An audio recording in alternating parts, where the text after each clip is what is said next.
G'day everyone, my name is Zach, and welcome back to Printed.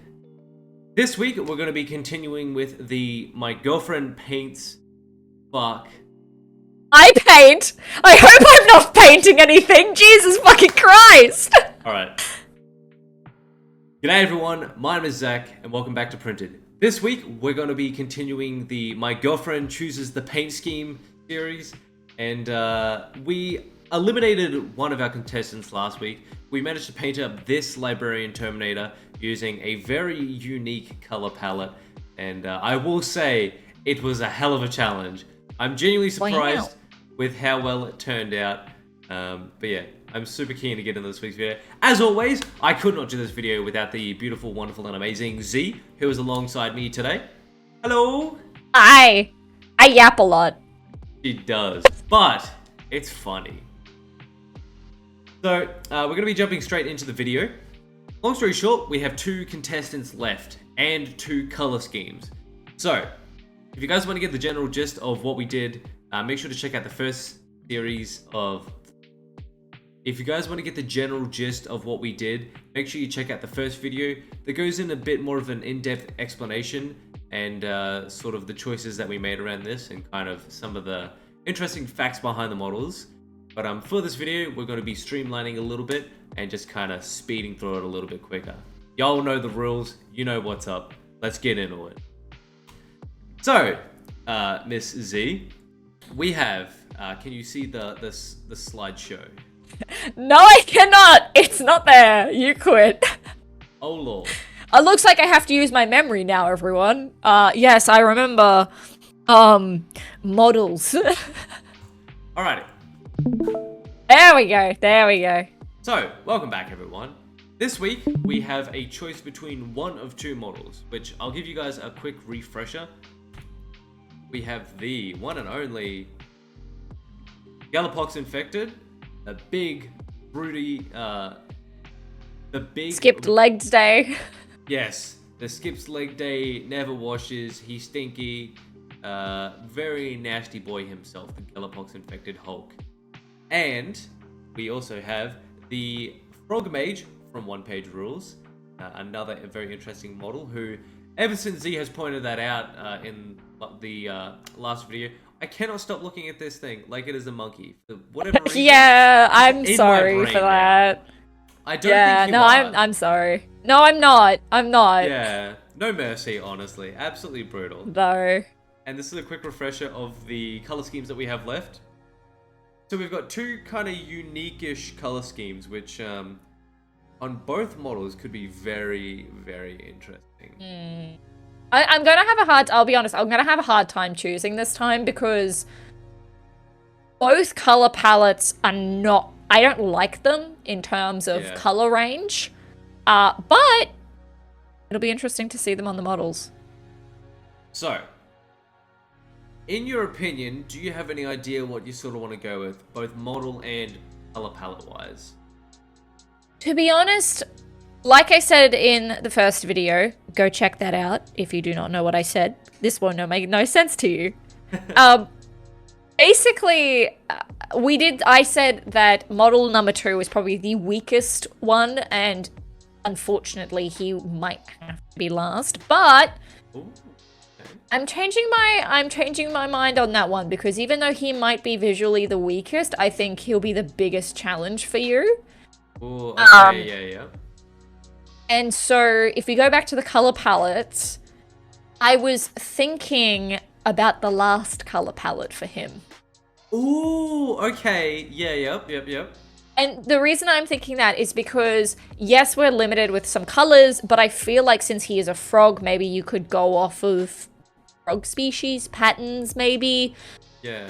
Maybe make him a little bit blotchy or something. Don't know. It's up to you. Okay, now that is going to be a bit of a challenge. So we've got kind of like an icy blue, a dark blue, and like a brown. Yeah. I can see him kind of, because he is a mage, isn't he? Yeah, he is a mage. I can see him kind of, well, I mean, this is probably more going into D&D than Warhammer, but I can see him like using some sort of frost magic something. Dunno. I don't know. I don't know if that exists in Warhammer. Like I said in the first video, I am still learning, so please forgive me if I say anything whack. But I don't know. That's the color palette it's kind of giving off. All right. Well, ladies and gentlemen, that is our model, and that is the color scheme. A very, very intriguing color scheme. Which... Very intriguing turn of events. Yeah, I'm actually... Okay, so this has genuinely stumped me because... Yeah, I'm going to have to think about good this. luck. Oh, you make my life very challenging, but a fun challenge nonetheless. So I'm going to quickly go and have a bit of a think about what I want to paint this guy like. So stick around and we'll get into painting the model in the next clip. Whilst painting this model, I took my time to think about how a lot of the time when we're trying to paint something, we often put ourselves in a bit of a box. And that quite often more or less limits a lot of the creativity and choices that we make when we're painting our models. So for this one, I really wanted to try and bring that Ultramarines color scheme out in a different way.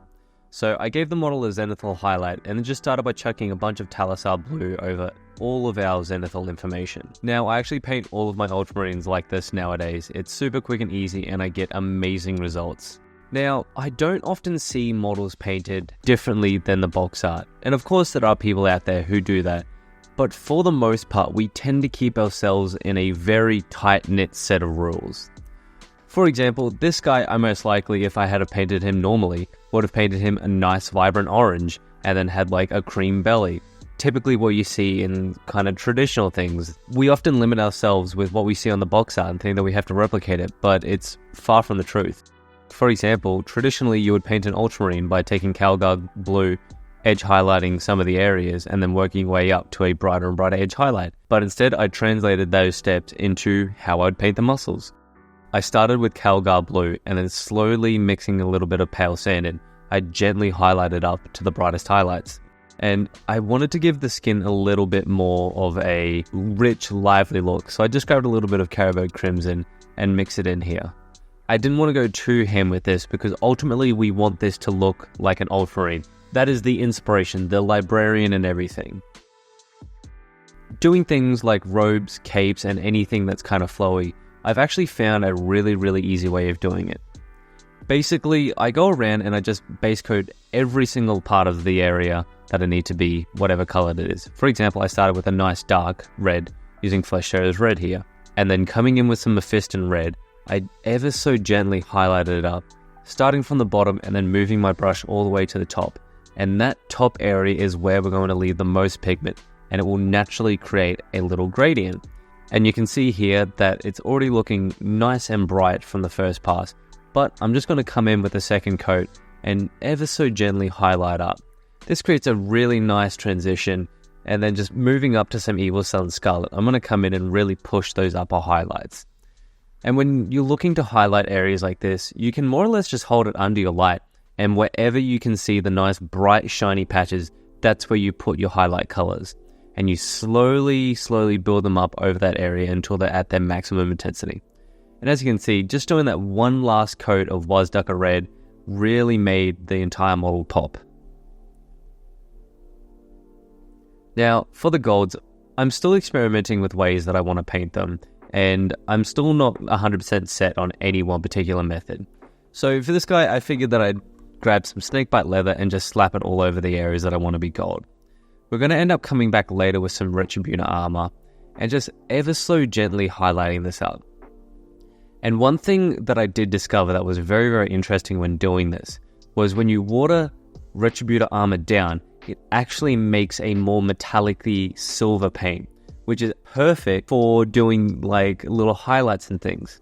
So what you can do next is come in with pure Retributor armor, and instead of putting it on the highlight areas, put it in the shadows. You get the richness of the gold, and then you also get the shininess of it, and it kind of highlights itself. Next up, I just mixed a bit of pale sand and burnt umber together, and I've slowly discovered that this is the exact same tone as Rakarth Flesh.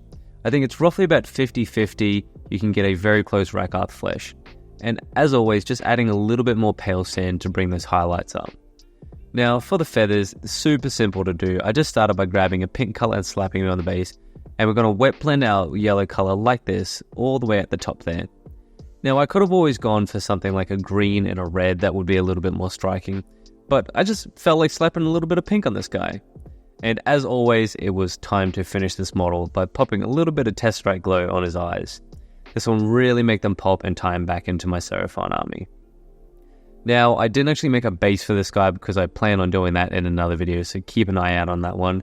And that left us with this. As you can see, he is sitting on the ancient pot of Mephiston Red from roughly about 2012, so almost as old as him himself. Now, I just want to say thank you to everyone for reaching this far in the video. I really appreciate all the support and likes that you've been leaving on the videos. I cannot wait to do some bigger and better projects once I have a few things arriving this week, so make sure you keep an eye out. If you did indeed enjoy this video, make sure to leave a like on it, and if you're new here, don't forget to subscribe to keep up with all the latest content. And until next time everyone, happy hobbying. Bye.